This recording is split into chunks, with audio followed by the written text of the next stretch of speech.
On the morning of September 2nd, 2022, the city of Memphis, Tennessee, woke up to news that would soon grip the nation. Eliza Fletcher, a dedicated teacher, mother, and beloved community member, had vanished while on her routine early morning run. What followed was a harrowing search, an outpouring of public grief, and a tragic reckoning with systemic failures in the criminal justice system. Part 1 of this in-depth report examines a timeline of Eliza Fletcher's abduction, the investigation that ensued, and the systemic cracks that allowed her killer, a repeat offender, to remain free despite prior violent acts. Eliza Fletcher, affectionately called Liza by family and friends, embodied a life well lived. A 34-year-old wife and mother of 2 young boys, Eliza was a kindergarten teacher at St. Mary's Episcopal School in Memphis.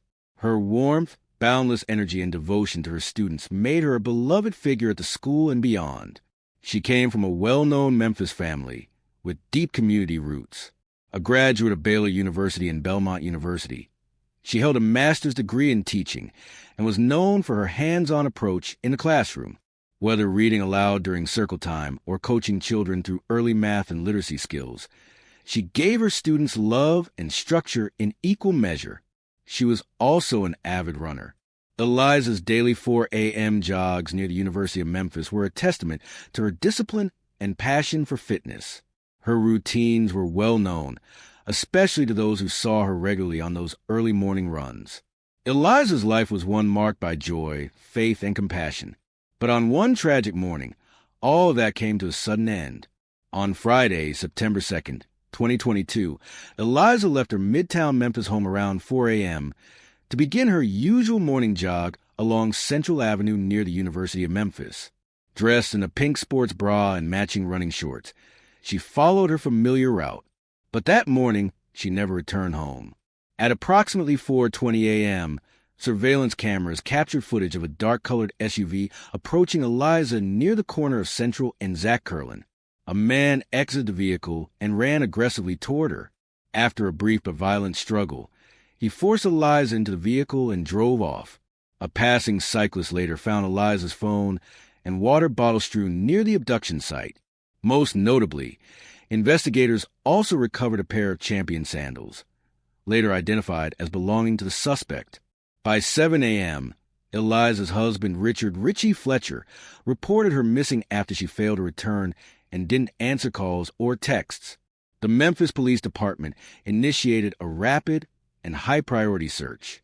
Within hours, the public learned of her disappearance, and what began as a local missing person alert quickly became national news. With the DNA match in hand, police moved quickly. On September 3rd, just one day after Eliza's disappearance, Abston was located and arrested near his residence in South Memphis. He initially refused to cooperate. He denied involvement in Eliza's disappearance, but his behavior after the abduction painted a different picture. Surveillance footage showed Abston cleaning out his GMC Terrain with floor cleaner and washing his clothes in sink.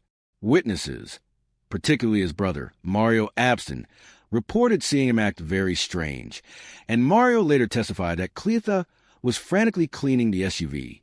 Cell phone geolocation data from Abston's phone also placed him at the site of Eliza's abduction, and later at a remote area in East Memphis, which became the next focal point for search. Despite being in custody, Abston offered no information about Eliza's whereabouts, delaying efforts to locate her.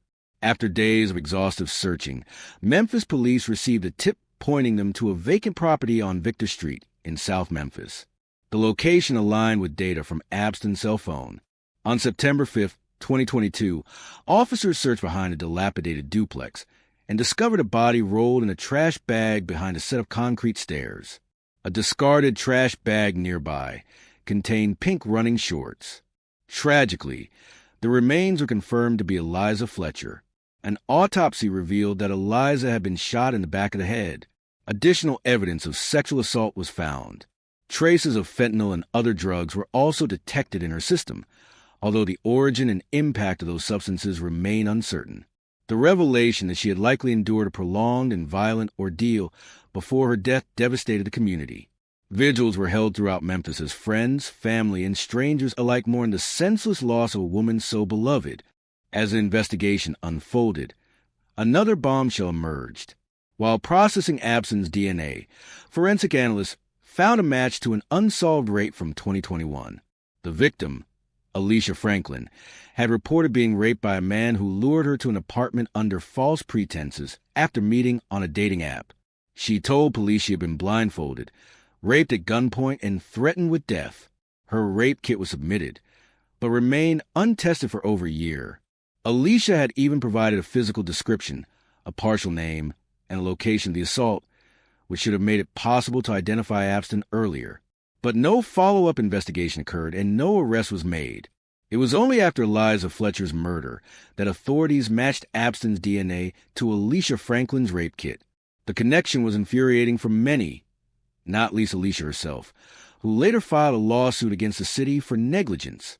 Her case illuminated a broader systemic issue: the widespread backlog of untested rape kits in Tennessee and across the country. At the time, the state had over 9,000 unprocessed kits, each one representing a survivor waiting for justice. The revelation of Alicia Franklin's case and how it could have prevented Eliza Fletcher's murder ignited public outrage. Advocates for victims' rights pointed to years of neglect in how sexual assault cases were handled.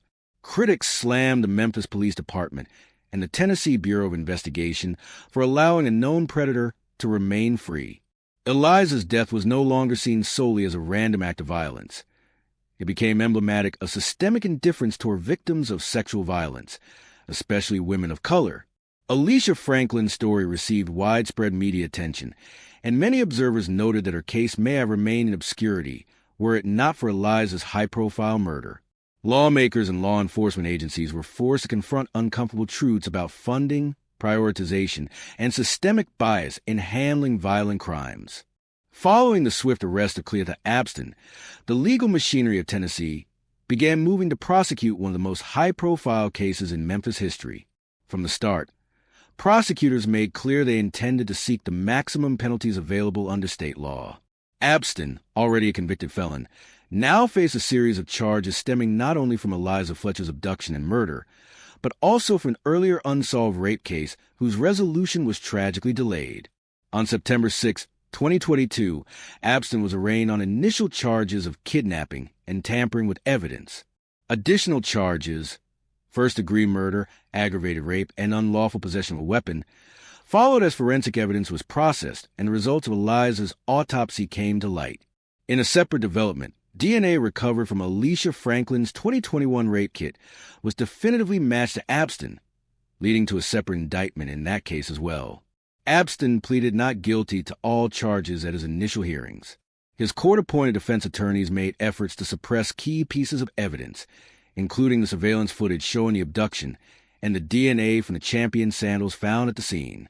They argued that some of the evidence had been obtained without a proper warrant or chain of custody. However, prosecutors countered that all procedures had been followed and that the circumstances, an urgent missing persons case involving possible life or death stakes, justified rapid law enforcement action. The evidence against Cleotha Abston was overwhelming and meticulously documented. The prosecution's case rested on several key elements. 1. Surveillance video. Footage captured from multiple locations near the University of Memphis provided a timeline of the abduction. One camera caught the moment when Abston exited his SUV, charged at Eliza, and forced her into the vehicle after a brief struggle. Another camera showed him driving erratically shortly after. 2. DNA evidence. The champion sandals found at the scene contained Abston's DNA, which had been entered into Cody's due to his prior felony conviction.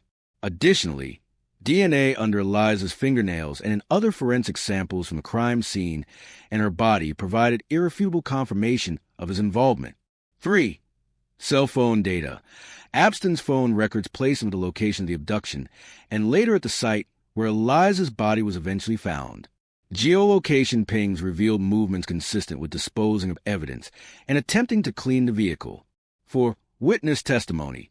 Several witnesses described Abston's suspicious behavior after the abduction. One co-worker testified that he saw Abston cleaning the interior of his vehicle obsessively and washing his clothes in a sink. Another neighbor reported seeing him burning items in a barrel in his backyard. 5. Prior convictions and parole record. Though not formally entered as part of the murder trial, the prosecution noted Abston's long criminal record in pretrial motions, arguing that his parole status should have warranted stricter monitoring. 6. Alicia Franklin's case.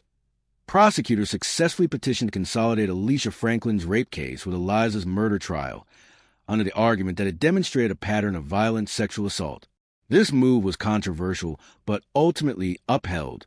Initially, the case appeared headed for a full jury trial, with national media expected to cover extensively. Jury selection was anticipated to be lengthy, given the emotionally charged nature of the case and its prominence in the public consciousness. However, in a surprising turn, Cleotha Abston chose to accept a plea deal in early 2024. On February 23, 2024, he pleaded guilty to the charges of first-degree murder, aggravated rape, especially aggravated kidnapping, tampering with evidence, possession of a firearm by a convicted felon. The plea deal did not reduce his sentence or spare him any punishment. Instead, it ensured a swift and certain conclusion. In exchange for the plea, prosecutors dropped a few lesser charges, and Alicia Franklin's case was processed separately to secure another life sentence. During the sentencing hearing, the courtroom overflowed with supporters of Eliza Fletcher and advocates for criminal justice reform.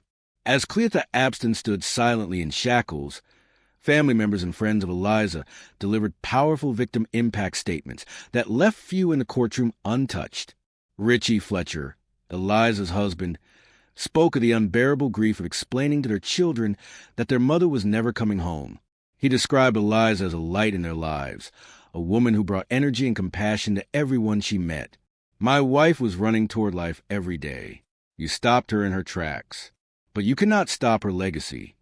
Adele Welford, Eliza's mother, reflected on the years stolen from their family and called for justice not just in the court, but within the systems that failed to protect her daughter.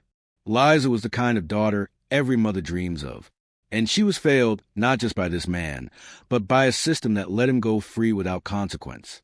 That failure cost us everything. After these statements and a final declaration by the judge, Cleotha Abston was sentenced to life in prison without the possibility of parole, plus 80 years for the additional convictions. He will die in prison. The conclusion of the trial did little to soothe the pain felt across Memphis and beyond. Yet, in the wake of tragedy, the community found ways to honor Liza's life and values. A memorial run, Let's Finish Liza's Run, was held on the one-year anniversary of her abduction. Over 10,000 people across 22 countries participated, many wearing pink to symbolize her final run. Messages of hope, justice, and solidarity flooded social media under the hashtags #JusticeForLiza and #RunForLiza. Churches, schools, and community groups organized vigils, scholarship drives, and panels on public safety. Runners across America dedicated their miles to her memory. In many ways, Eliza became a symbol, not only of a life tragically cut short, but also of resilience, faith, and hope. Soon after Eliza's passing, her family established the Eliza Fletcher Memorial Fund in partnership with the Community Foundation of Greater Memphis. The fund was designed to carry forward her passion for education, fitness, and service. It provides grants and scholarships for underprivileged children's education, safety programs for women and girls, victim support services, running and wellness initiatives.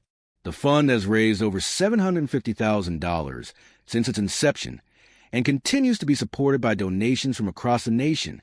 Each year, the foundation awards the Eliza Fletcher Spirit Award to individuals or organizations exemplifying her kindness, strength, and commitment to others. Eliza's death also spurred change at the legislative level. The discovery that her killer could have been caught in 2021 had rape kit evidence been tested in a timely fashion led to immediate public outrage. Tennessee's backlog of over 9,000 untested rape kits had long been a problem. Eliza's case turned it into a crisis. The conclusion of the trial did little to soothe the pain felt across Memphis and beyond. Yet, in the wake of tragedy, the community found ways to honor Eliza's life and values. A memorial run, Let's Finish Liza's Run, was held on the one-year anniversary of her abduction. Over 10,000 people across 22 countries participated, many wearing pink to symbolize her final run. Messages of hope, justice, and solidarity flooded social media under the hashtags #JusticeForLiza and #RunForLiza. Churches, schools, and community groups organized vigils, scholarship drives, and panels on public safety. Runners across America dedicated their miles to her memory. In many ways, Eliza became a symbol, not only of a life tragically cut short, but also of resilience, faith, and hope. Soon after Eliza's passing, her family established the Eliza Fletcher Memorial Fund in partnership with the Community Foundation of Greater Memphis. The fund was designed to carry forward her passion for education, fitness, and service.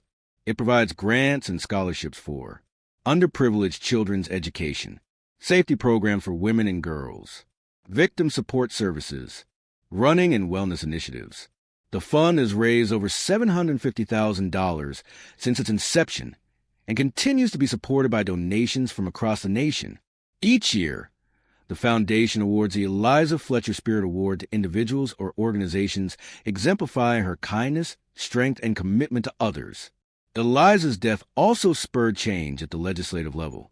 The discovery that her killer could have been caught in 2021 had rape kit evidence been tested in a timely fashion led to immediate public outrage. Tennessee's backlog of over 9,000 untested rape kits had long been a problem. Eliza's case turned it into a crisis. In response, lawmakers passed Liza's Law in June 2023, a bipartisan bill mandating rape kits must be tested within 60 days of collection. Public tracking systems be created to allow victims to follow the status of their evidence. Increased funding for the Tennessee Bureau of Investigation's forensic labs. Regular oversight and public reporting. Governor Bill Lee signed the bill into law with Eliza's family by his side. Several other states, inspired by Tennessee, began reviewing and updating their own protocols. Eliza Fletcher's legacy is no longer defined solely by her tragic death. It is defined by the movement she inspired, the policies changed in her name, the lives protected because of her story, and the grace with which her family responded. St. Mary's Episcopal School, where Eliza taught, established the Eliza Fletcher Early Learning Center, a space dedicated to joyful, inquiry-based education for young children.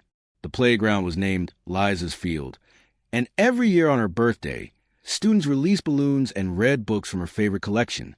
Her story is now taught in advocacy programs, featured in true crime documentaries, and honored in national conversations about justice reform and victim protection. And in the quiet morning hours, across trails and parks of Memphis and beyond, runners still lace up their shoes in pink gear and whisper, "This one's for Liza." Eliza Fletcher lived a life of passion, service, and joy. Her abduction and murder sent shockwaves through the nation, exposing grave cracks in the justice system and demanding attention to the treatment of sexual assault survivors. But it also lit a fire for reform, for remembrance, and for refusing to let her story be forgotten. Her family's response has been nothing short of remarkable. Rather than allowing anger to consume them, they have chosen to channel their grief into action, building schools, passing laws, and fighting for others. They are proof that even amid tragedy, light can prevail. As the sun rises over Memphis and runners take the streets each morning, Eliza's spirit endures. Her legacy reminds us that our systems must do better, and that love, in the end, is stronger than hate.